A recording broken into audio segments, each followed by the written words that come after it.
के इस अनिश्चितकालीन भूख हड़ताल के स्थल पर पधारे हमारे पूज्य महाराज श्री जी,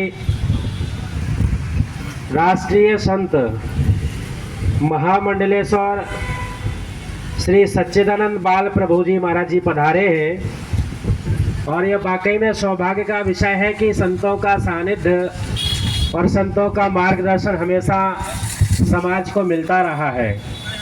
आज जिस प्रकार से गौवंश पूरे शहर में, पूरे ज़िले में त्रस्त है, परेशान है, इन सभी विभिन्न समस्याओं के लिए संतों का संघर्ष हमेशा रहा है। संतों ने यह सदा प्रयास किया है कि समाज को देने का काम संतों ने किया है। समाज और सरकार के बीच में आपसी समन्वय बनाने का काम संतों ने किया है। इसी प्रयास के लिए आज हमारे बीच में पधारे पूज्य महाराज श्री जी, मैं महाराज श्री जी से निवेदन करूंगा, आग्रह करूंगा कि जिस प्रकार से आपके सानिध्य में ये कार्यक्रम जारी है, उसमें आप अपनी वाणी से हम सभी गौ भक्तों को, हम सभी धर्म प्रेमी बंधुओं को मार्गदर्शन देने का कष्ट करें। पूज्य महाराज श्री जी। गौ माता की जय, भारत माता की जय, सनातन धर्म की जय। आज यह अनिश्चितकालीन भूख हड़ताल हमारे आदरणीय स्वामी डॉक्टर देव स्वरूपानंद जी के द्वारा गौ माता की रक्षा के लिए टीकमगढ़ की भूमि पर,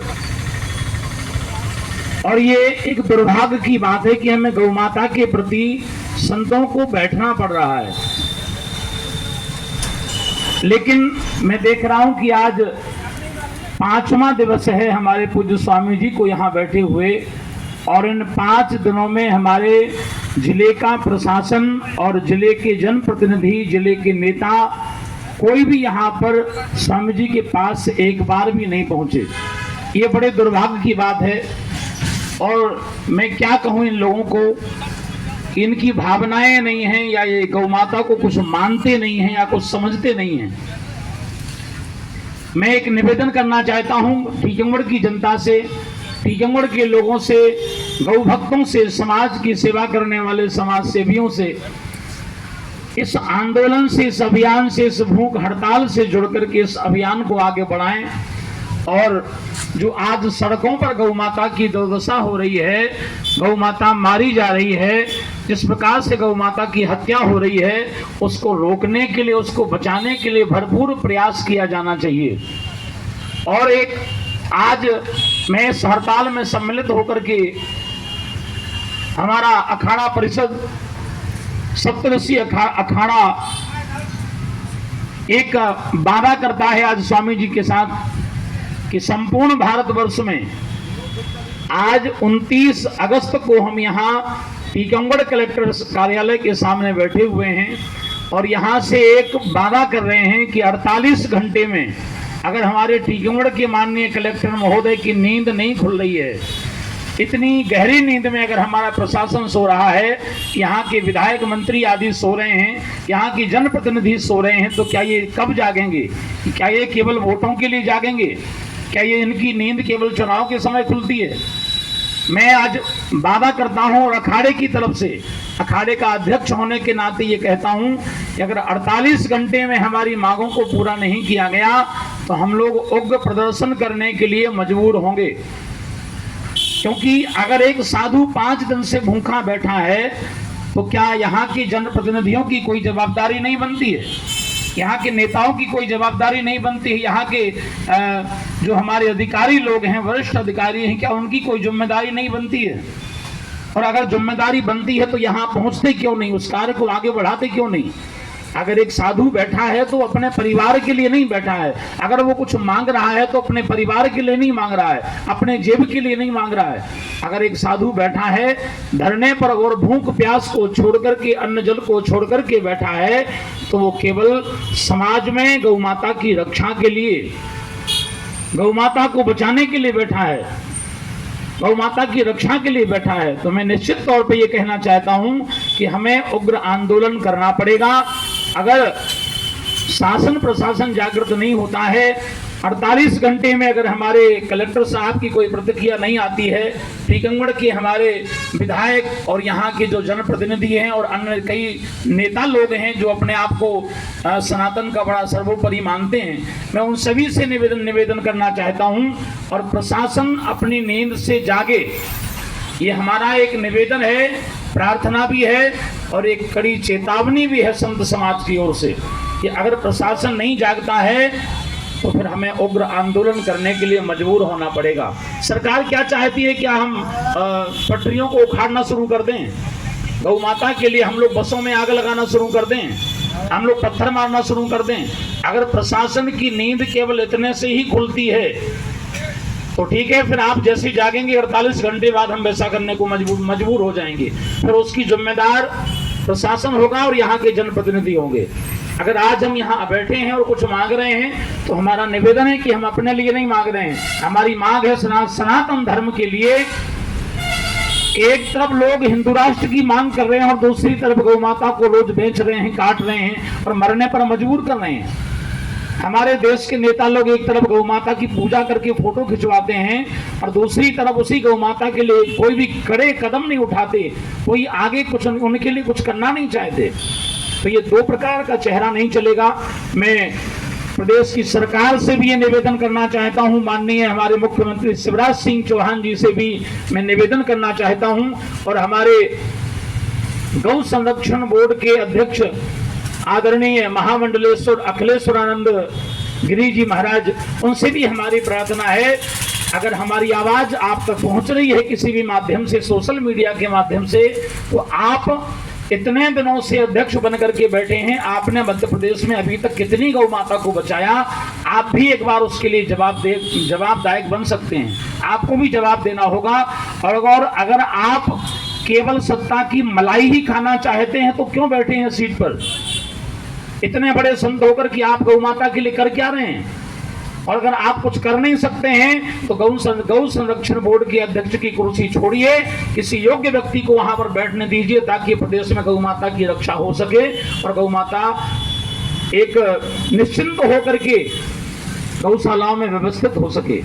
सरकार की इतनी सारी गौशालाएं बनी हैं, लेकिन मैंने देखा कि कागजों में कहीं 50 गाय हैं, कहीं 100 गाय हैं, कहीं 200 गाय हैं, कहीं 150 गाय हैं। और निश्चित ये बात बिल्कुल सत्य है, मैंने कई जगह कई गौशालाओं में जाकर के देखा है कि जहां 10 गौशालाएं, जहां पर 10 गाय नहीं हैं वहां पे 100 गायों का भोजन और सरकार से अनुदान लिया जा रहा है। तो गौ माता के नाम पर खाओगे तो सर्वनाश हो जाएगा, गौ माता के लिए झूठ बोलोगे तो विनाश हो जाएगा। मैं अंतिम शब्द एक और कहना चाहता हूं कि 1966 में भारतीय संसद भवन के सामने आंदोलन हुआ था, भारत के संतों ने आंदोलन किया था और देश की सरकार ने, प्रधानमंत्री ने गोलियां चलवा करके देश के गौ भक्तों को मरवा दिया था। हम भी मरने को तैयार हैं। मैं चाहता हूं कि सरकार हम लोगों को जेल में उठा करके बंद कर दे।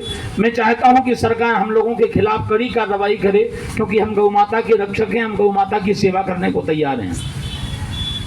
अगर सरकार यही चाहती है तो हम लोग उग्र आंदोलन करने को भी तैयार हैं, क्योंकि अब देश की जनता जाग चुकी है, हिंदू सनातनी लोग जाग चुके हैं, गौ माता के भक्त जाग चुके हैं। अगर सरकार नहीं जागी तो मैं, स्वामी जी ने एक वक्तव्य दिया था, कल मैं सुन रहा था सोशल मीडिया पर, तख्त बदल दो, ताज बदल दो और गौ हत्यारों का राज बदल दो। मैं फिर उसी बात को दोहराना चाहता हूं कि अगर सरकार ने हमारी बात को नहीं सुना तो चुनाव का टाइम दूर नहीं है, चुनाव का समय दूर नहीं है। समय वो आ जाएगा कि आप सीटों को ढूंढते रह जाएंगे, मध्य प्रदेश में भाजपा की सीटें विलुप्त हो जाएंगी। मैं एक बार फिर से चेतावनी देना चाहता हूं मध्य प्रदेश की सरकार को, आप चाहे जितनी छलबल की राजनीति कर लें, चाहे जो भी कर लें, लेकिन अगर संतों का श्राप लग गया और गौ माता का श्राप लग गया तो निश्चित तौर पे तुम्हारा सर्वनाश हो जाएगा, तुम्हें कोई बचा नहीं पाएगा, तुम्हारी सत्ता डूब जाएगी। आज हमारा देश कश्मीर से लेकर चांद तक तिरंगा लहरा रहा है, कश्मीर से लेकर के चंद्रमा तक तिरंगा लहरा रहा है भारत देश। लेकिन आज उसी देश में गौ माता दर दर की ठोकरें खाती फिर रही है। जिस गाय को हम लोग माँ की तरह पूजते हैं, जिस गाय को माँ का दर्जा दिया गया है, हमारे सनातन शास्त्रों में, हिंदू धर्म ग्रंथों में गाय को जीवंत मंदिर कहा गया है। गौ माता के अंदर 33 कोटि देवता विराजमान हैं।